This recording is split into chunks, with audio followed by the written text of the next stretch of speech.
بسم اللہ الرحمن الرحیم۔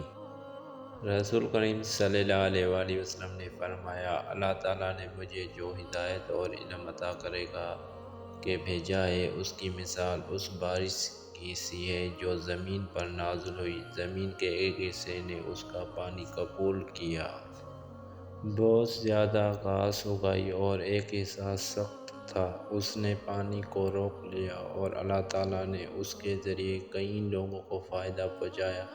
بس انہوں نے پانی پیا، مویشیوں کو پلایا، کھیتی کاشت کی اور اس کا سیراب کیا۔ پھر یہی بارش اس زمین پر بھی برسی جو چٹیل میدان تھے، وہ نہ پانی کو روک سکے اور نہ گھاس اگا سکے۔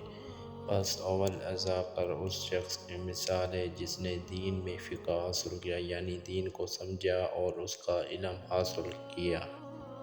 اور اللہ تعالیٰ نے مجھے جس چیز کے ساتھ بھیجا ہے، اس کو اس کے ذریعے نقل دیا، اور پھر اس کے ذریعے لوگوں کو نقطہ دیا۔ اس نے خود کو بھی علم حاصل کیا اور لوگوں کو بھی اس کی تعلیم دی، اور مخاض عکس آدمی کا مثال ہے جس نے علم اور ہدایت قبول کرنے کے لیے سرے ذرے سے نہیں اٹھایا، اور اللہ تعالیٰ کی وہ ہدایت قبول نہیں کی جس کے ساتھ اس نے مجھے مبعوث کیا۔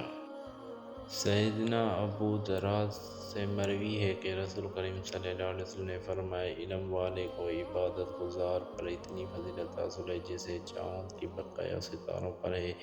بے شک اہل علم انبیاء کرام کے وارث ہیں۔ انہوں نے وارثی میں درہم دینار نہیں لیے بلکہ علم وصول کیا۔ پس جس شخص نے علم حاصل کیا، اس نے نبوی میراث سے بھرپور حصہ لیا۔